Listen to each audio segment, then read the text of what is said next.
Crashing with Panel 4 and we're looking for the mayor. In most towns, the TV crew is like bait for mayor. Then Cahokia Mayor Gary Cornwell play hard to get. We've been trying to talk to you all day. News for Investigates has confirmed repeated pack bricks were given by the village of Cahokia to a village of Cahokia employee who owns this restaurant. The mayor hired relatives for government work, including his brother and father.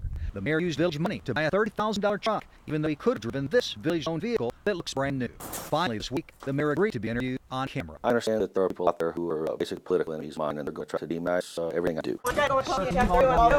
One of the mayor's enemies is the woman in pink, Michelle Halter, the wife of convicted felon Harry Halter. Mr. Halter, why were you arrested today? I don't know. You don't know. Well, here's your complaint. Why don't you read the criminal I complaint? didn't talking your. She was Cahokia's director of human resources. There was not a lot of love between there and myself. That lack of love prompted her firing. In a letter from village Cahokia attorney, the village admitted it owes her nearly $23,000 in pay and benefits, even though state law says she should have received it all when she was terminated in 2011.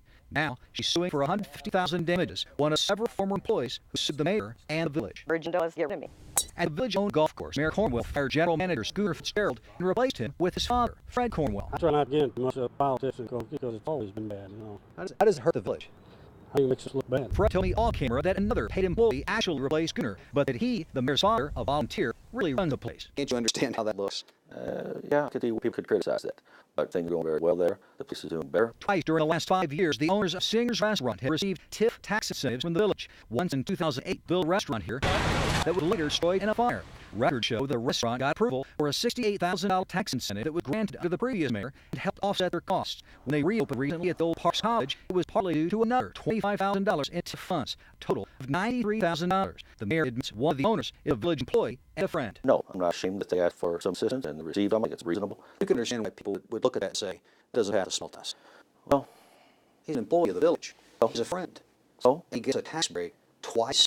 he gets an incentive, and the village will get their money back in property taxes and sales taxes. Mayor Cornwell also got a nice truck, which he admits his wife drives on personal errands, including driving her son to school in Columbia, 10 miles south of Cahokia. Do you think that's appropriate use of a government vehicle?